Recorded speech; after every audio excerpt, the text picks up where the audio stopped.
Euromaxx highlights, coming up on the show. Farewell Tour, the Scorpions from Germany combine rock with classical music. Discovering Slovenia, this alpine state has lots of surprising attractions. What a blast! Reverse graffiti artists use high-pressure hoses and stencils for their art. Euromaxx highlights, and here's your host, Robin Merrill. And a very warm welcome from Berlin. We begin with two classically trained cellists who, having discovered their mutual love of rock music, made some interesting arrangements of classic rock songs, filmed them and put the results on YouTube. Millions of clicks later, they've become internet stars. And not just that. Stjepan Hauser and Luka Sulic now have a contract with a major record company and are currently on tour with a megastar. We caught up with them in Istanbul. Elton John on his current world tour, and with him on stage, the duo, two cellos, Luka Sulic and Stjepan Hauser. Almost unknown half a year ago, they're now touring the globe with an international star.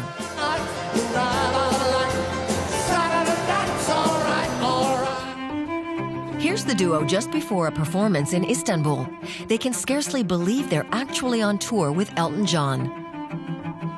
It all began with a video they produced themselves and posted on the internet. Since we uploaded the video, everything just exploded. And I mean, no one could have predicted something like this. It was crazy. Like, just 3 or 4 days after, we got like all the offers from all the major labels and biggest TV shows. And Sir Elton John called personally. The video that two cellos put in the internet in January 2011 is their version of Michael Jackson's classic Smooth Criminal. It's been viewed more than 5 million times. Stjepan Hauser and Luka Sulic have played cello since early childhood. They grew up in musical families and had solo careers before they founded Two Cellos in 2010. We always knew about each other because we were big concurrents in our country. So we were competing against each other. I mean, other people thought we were competition, but we were always friends, you know. Both were trained in classical cello. Stjepan Hauser studied at the Royal Northern College of Music in Manchester. Luka Sulic at the Royal Academy of Music in London.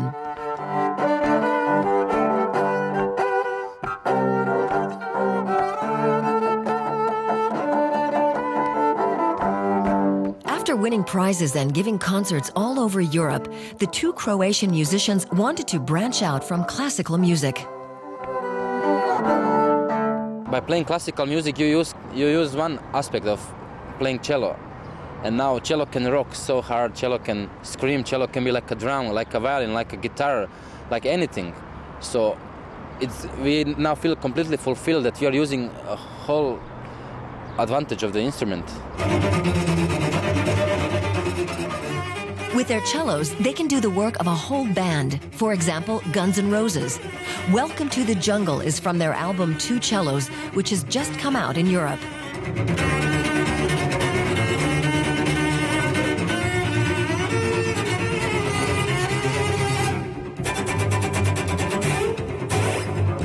The CD is devoted entirely to cover versions, played in the typical two cello style.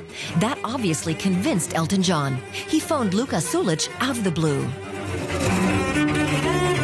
Well, he called me while I was in London. He got my number through Royal Academy of Music. And he just said he loves the video and how we play, and also some other classical performances on YouTube, which we had there. He checked them out, and the same afternoon he invited us to join him on his tour. And since then we had amazing time. Two cellos accompany Elton John's band on 13 different songs.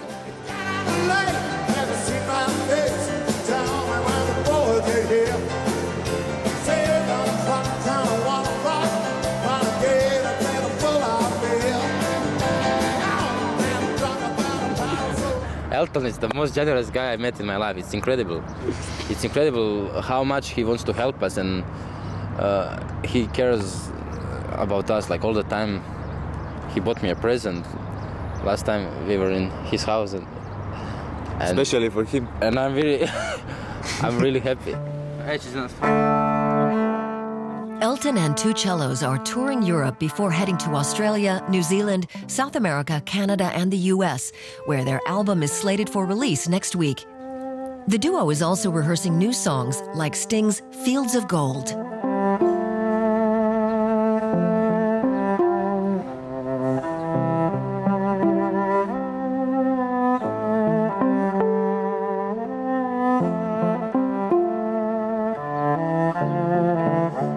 This is what we wanted, to turn our dreams into reality, and we are gonna continue that way. We live in a dream, we don't live in reality. And they want it to go on for as long as possible, so they can rock the world stages with their cellos.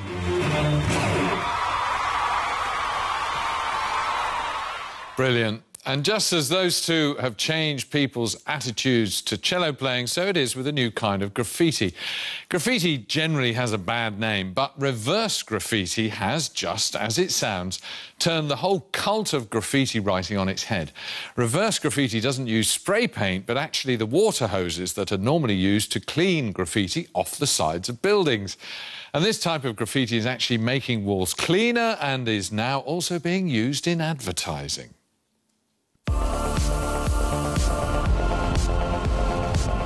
These street artists show that cleaning up can be a lot of fun.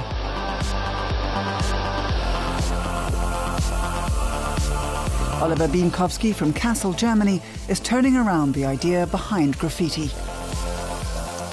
Reverse graffiti is linked to the field of pollution art. We remove environmental influences, specifically pollution from cars. We don't apply paint, even if the surface sometimes looks black or white. That's not paint, it's the original surface. The effect lasts up to a year. The 29-year-old artist uses a modified high-pressure cleaner that can produce pressures of up to 200 bar. The jet of water is as sharp as a razor. This art is environmentally friendly because the machines use only water and no chemical agents.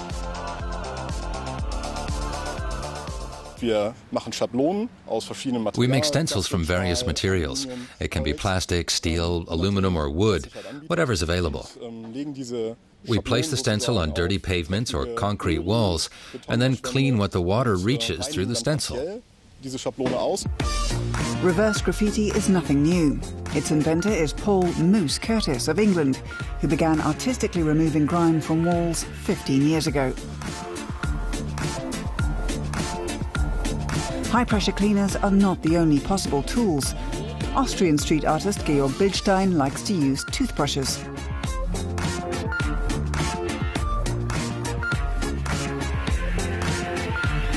And these Finnish students use brushes and rags to paint small works of art on dusty windows. There are lots of possibilities.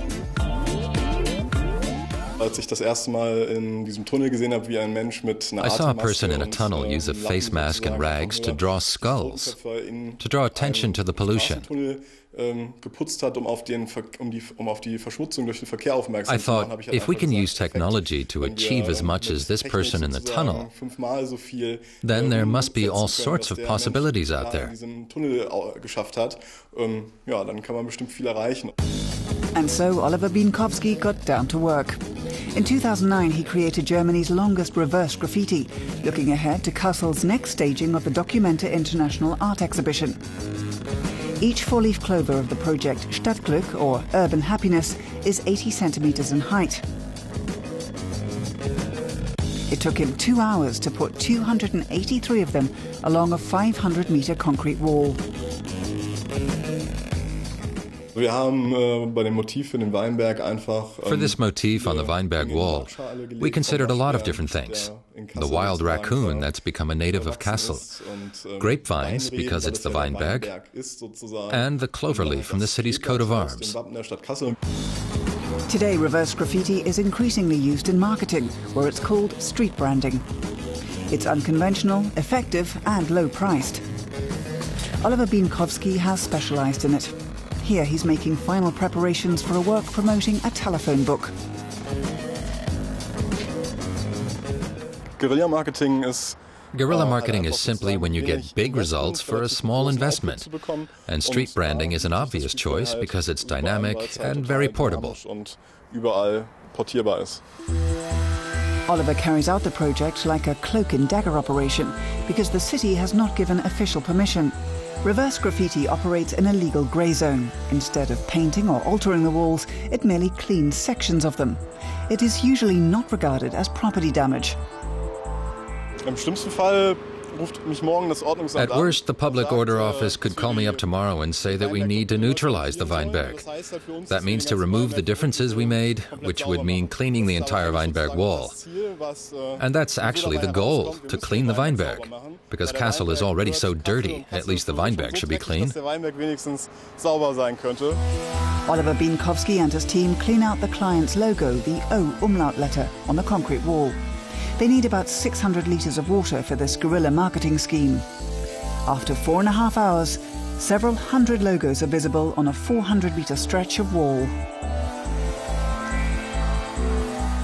I'm happy that it's finished and that it worked out well, and I hope the customer is satisfied. Then I'm satisfied too.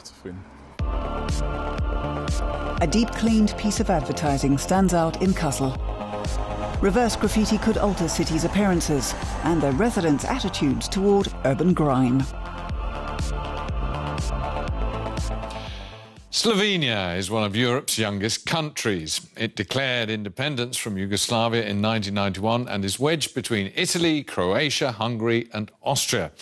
There's lots of great places to visit there, and we're going to start in the southern town of Postojna, where there's a network of caves with sights that are out of this world. The small alpine country of Slovenia has plenty to offer: forests, lakes, mountains, and the Karst Plateau, a region with some 8,000 subterranean limestone caverns. Postojna Cave has been open to visitors for more than 200 years. They come from all over to admire the stalactites and stalagmites. The cave system is 20 kilometers long. In the 19th century, people used to dance in this hall under chandeliers of the finest Murano glass. In the late 19th century, rails were laid. Cave guides pointed out the marvels of nature to their guests as they took them along the route. Their work uniform was suit and tie, a tradition that Josip Topolovic carries on today. This limestone formation is called the organ. That one over there is the waterfall. And in front of us is the most beautiful of all the formations in the Postojna cave, and the one it's best known for, the White Diamond. The formation is 5 meters high. The wealth of natural sculptures in these caverns is unique, shaped by water over millions of years. A stalactite or stalagmite grows about 1 millimeter in 10 years. That big one there is hundreds of thousands of years old. The smaller ones, about 1 meter high, are only about 1,000 years old. Many areas in the Postojna caves remain undiscovered and are still waiting to be explored. Chalky water still seeps inside, causing the stalactites and stalagmites to continue growing. Some are hollow. Listen to this. It's our cuckoo. Our journey continues along the Slovenian coastline, which is just under 50 kilometers long. The old center of the Adriatic coastal town of Piran is built on a headland in the far west of the country. Piran is proud of its most famous son, the Baroque composer and violinist Giuseppe Tartini. The town is also well known for its sea salt. Salt has been harvested by hand nearby for more than 800 years. Yeah, this is our very old tradition, and our town, I can say that we grew up on the salt. In the golden age of salt trading in the 19th century, Piran salt was a much sought-after luxury item. The old town centre is full of Venetian-style narrow lanes and little houses. It's only 5 kilometers from Piran to the Italian border. Almost 60 kilometers to the northeast is the Lipizza stud farm, home of the Lipizzaner stallions. They've been bred here since 1580 and are sold worldwide for up to 30,000 euros each. In 1996, the Lipizzaner stud farm was officially declared a cultural monument of Slovenia. The horses can only be sold when they reach the age of 4. Until the collapse of the Austro-Hungarian monarchy in 1918, stallions from Lipizza were the show horses of the Spanish riding school in Vienna. The stud farm started up its own traditional riding school 50 years ago. It has been an international success. The famous horses are just one of many attractions awaiting visitors to Slovenia.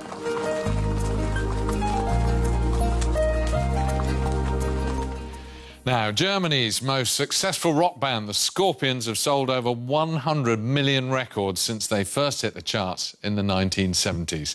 After nearly 4 decades of touring, they've decided to call it a day and are currently on a 3-year international farewell tour. They recently arrived here in Berlin and gave a very special open-air concert, this time with an orchestra as backing band.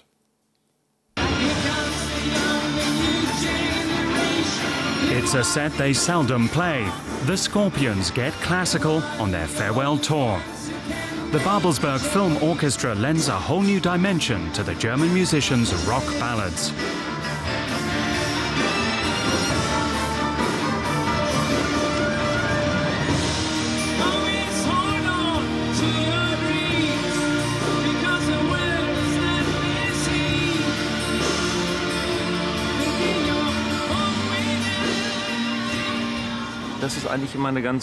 It's always exciting because it's musically very demanding and always a challenge, especially since we haven't played together for more than a year. And we usually play our rock program. So we haven't really prepared for this set. But at the rehearsals, I realized it'll work.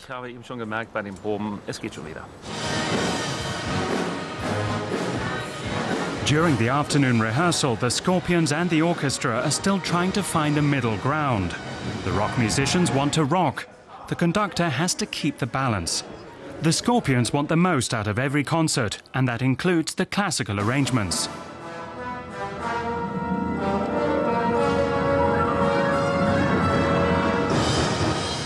The orchestra has to give its best. This is very difficult to play. It's constructed so expertly that people hear and recognize the classical music and think, wow, that's more than a backup band.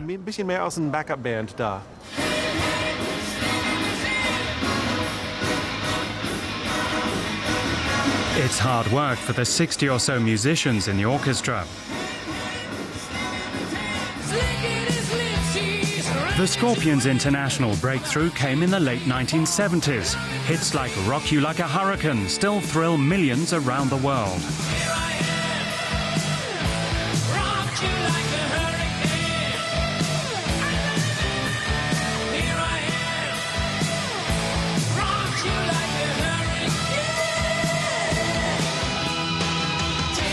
In 1989, the Berlin Wall and the Iron Curtain fell.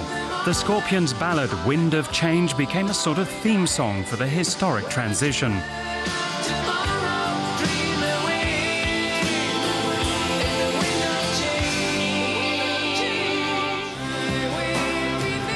The Scorpions added classical music to their repertoire in 2000. At the World's Fair in Hanover, they played together with the Berlin Philharmonic. The arrangements written especially for the orchestra form the basis of their classical set to this day.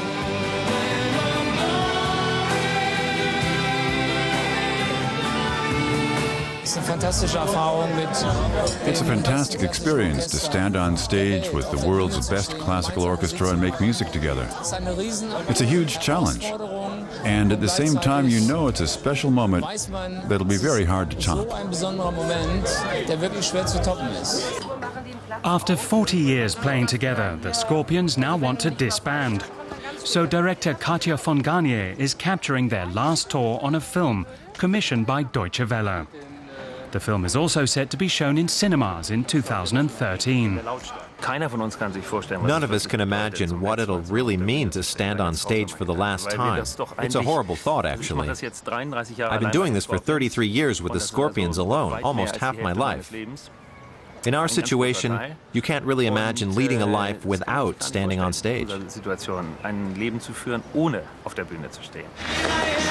Fans have come from all over the world to see the Scorpions one last time, especially with this particular set.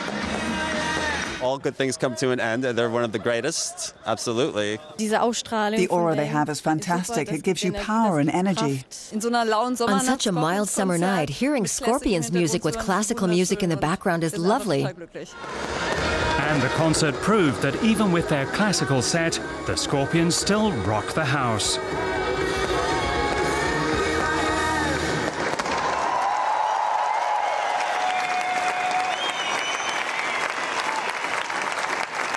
And you can check out all the news about that special film Deutsche Welle is co-producing at dw-world.de/Scorpions. Finally today, if you can't decide on which wallpaper you want or which pictures to hang in your living room, why not try a wall tattoo? These adhesive foils are becoming increasingly popular, and if you get fed up with them, you can take them off and try new ones. We've been investigating the trend.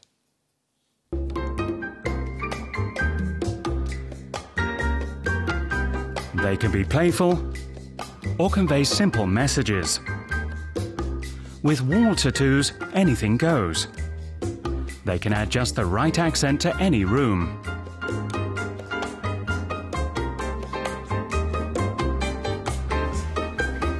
For interior designers like Mariana Constanza Golub, wall tattoos are gaining in importance.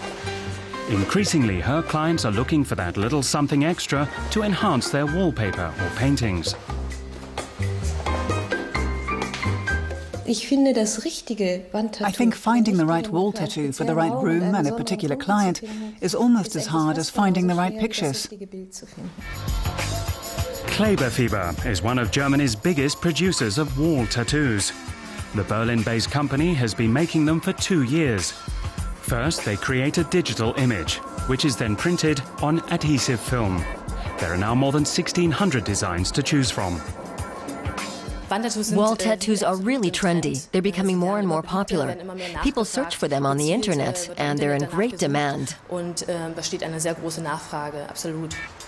Kleberfieber produces 500,000 wall tattoos every year, which are sold almost exclusively online.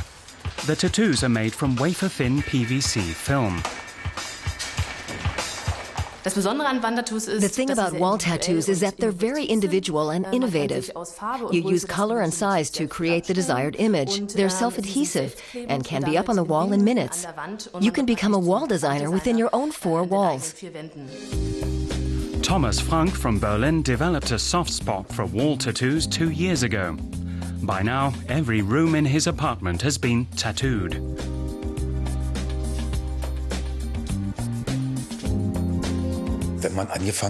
Once you've started, you see your home differently. There's a gap there, a space there. Everywhere you look, you think, a little flower would fit there, or a bird, or a saying. You become addicted when you see that such a tiny detail can make a wall look completely different. So you start with 1. Now we must have 10 or 15, and more all the time. With so many to choose from, it's no easy task to select just one. Not even for an interior designer like Mariana Constanza Golub. A single tattoo can cost as much as €90 and last for up to 7 years. Though they're easy to remove and don't leave any marks on walls, you should still carefully consider your choice beforehand. Mariana Constanza Golub says with tattoos, less is more. Wall tattoos look best when the area around them is unadorned, when they're not surrounded by too many knickknacks, so they're what catches your eye. Wall tattoos can be affixed to tiles, wallpaper and glass. When it comes to wall tattoos, the sky's the limit. Which ones to use and how many is strictly a matter of taste.